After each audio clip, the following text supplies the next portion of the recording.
छात्रा, आज हम कक्षा 9वीं के सामाजिक विज्ञान विषय में अध्याय 10 मध्यकालीन भारत के इतिहास के बारे में हम आपको जानकारी प्रदान करने वाले हैं।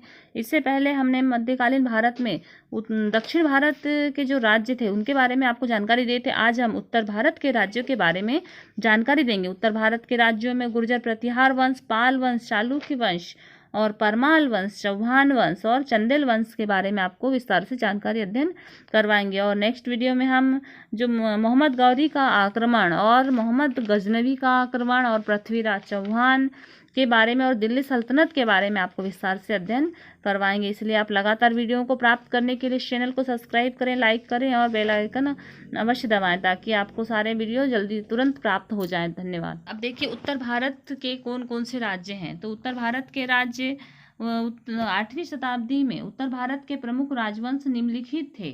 तो गुर्जर प्रतिहार वंश, गुर्जर प्रतिहार राजवंश में 8वीं शताब्दी से 11वीं शताब्दी तक शासन किया। उन्होंने भारत में बड़े भूभाग पर लंबे समय तक शासन ही नहीं किया बल्कि सिंध प्रदेश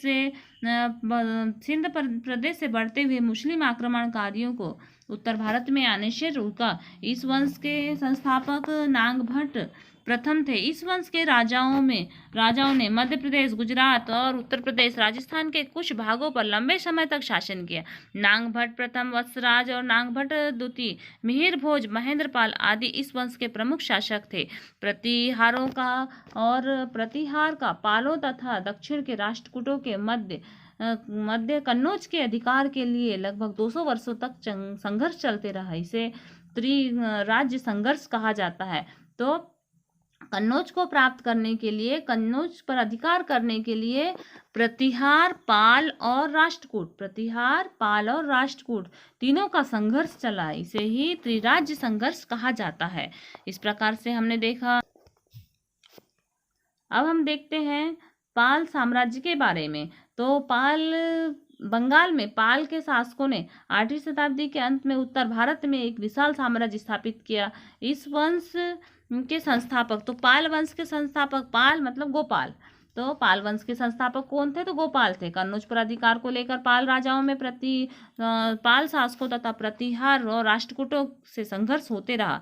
इस वंश के प्रमुख शासक धर्मपाल और देवपाल थे। प्रसिद्ध विक्रमशिला विश्वविद्यालय की स्थापना धर्मपाल के शासनकाल में हुई थी। यह धर्मपाल ने करवाई थी। तो आप याद रखिएगा और नोट कीजिए कि विक्रमशिला विश्वविद्यालय किस शासक ने स्थापित किया? तो धर्मपाल ने किया। पाल वंश के शासक धर्मपाल।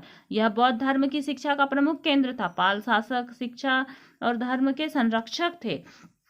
इसी प्रकार से देखते हैं चालुक्य वंश। चालुक्य वंश या सोलंकी वंश का संस्थापक मूलराज था और इस वंश के शासक भीम प्रथम के समय मोहम्मद गजनवी ने गुजरात पर आक्रमण किया। इसमें भीम प्रथम पराजित हुआ था। तो सोलंकी वंश के जो शासक थे भीम प्रथम के समय मोहम्मद गजनवी ने गुजरात पर आक्रमण किया और भीम प्रथम पराजित हुए। भीमदेव की मृत्यु के बाद उसका पुत्र कर्णदेव 1664 ईस्वी में गद्दी पर बैठा। सोलंकी वंश का सर्वश्रेष्ठ शासक जयसिंह सिद्धराज था। माना जाता है सिद्धराज के समय कुमार पाल शासक बना और जैनाचार्य हेमचंद्राचार्य और कुम्हारपाल के मार्गदर्शक थे। और कुम्हारपाल के बाद हिमदेव द्वितीय गद्दी पर बैठा। इसके समय इसी के समय मोहम्मद गौरी का आक्रमण हुआ था। फिर आता है परमाल वंश। परमाल वंश के संस्थापक उपेंद्र राज थे। इस वंश के प्रमुख शासक शेख द्वितीय मंज और सिंधुराज और भोजदेव, जयसिंह और उदयादित्य सियक ने राष्ट्रकूटों को पराजित कर मालवा में स्वतंत्र राज्य की स्थापना की। राजा भोज इस वंश के प्रतापी राजा थे। परमाल वंश के प्रतापी राजा कौन थे? तो राजा भोज थे। वह महान विजेता, उच्च कोटि के लेखक और कवि, विद्यानुरागी और विद्वान थे और उनका राज्यसभा में अनेक विद्वानों और उसके राज्य में अनेक विद्वानों और कवि का आश्रय प्राप्त था। उन्होंने अनेक मंदिरों का निर्माण कार्य करवाया, राजप्रसाद और तालाब निर्मित करवाए।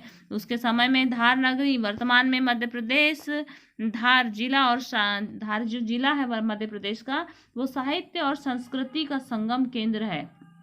इस इस राजवंश ने मध्य प्रदेश सहित गुजरात और राजस्थान में राज्य किया।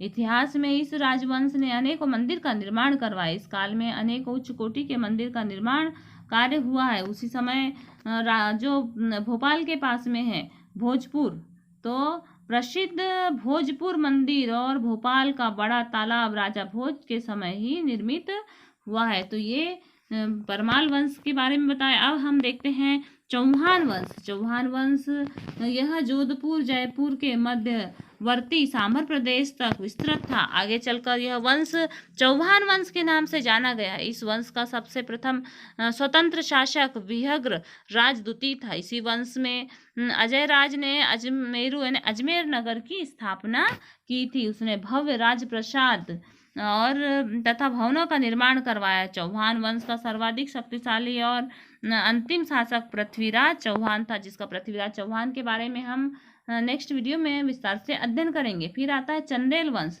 चंदेल वंश बुंदेलखंड में चंदेल शासकों का प्रभुत्व था। इस राज्य की राजधानी खजुराहो थी और इस वंश के प्रमुख शासक नन्नू यशोवर्धन वन और धंग और विद्याधर कीर्तिवर्धन और परमार्दी देव और चंदेल राजाओं का शासनकाल उन्नति की दृष्टि से सुविख्यात था। और खजुराहो के प्रसिद्ध मंदिर इसी काल में, तो ये पूछा जाता है कि खजुराहो का प्रसिद्ध मंदिर का निर्माण कार्य किस शासन में हुआ था, तो चंदेल वंश के शासन में हुआ था। 13वीं शताब्दी से 8वीं शताब्दी तक का काल उत्तर मध्यकाल के रूप में जाना जाता है। तो 13वीं से 8वीं तक का उत्तर मध्यकाल, और पूर्व मध्यकाल हमने पढ़े थे, तो 8वीं से 12वीं तक का पूर्व मध्यकाल था। इस काल में भारत में एक के बाद एक विदेशी आक्रमणकारियों ने अपने विध्वंस गतिविधियों को जारी रखा, जिसका समय समय पर भारतीयों ने कड़ा प्रतिरोध किया। कठिन संघर्ष के बाद आक्रमणकारी भारत में अपना शासन स्थापित कर सके। इस प्रकार से हमने उत्तर भारत के जो राज्य हैं उनके बारे में अध्ययन किया। अब हम मोहम्मद गौरी, मोहम्मद गजनवी और पृथ्वीराज चौहान के बारे में नेक्स्ट वीडियो में अध्ययन करेंगे। धन्यवाद।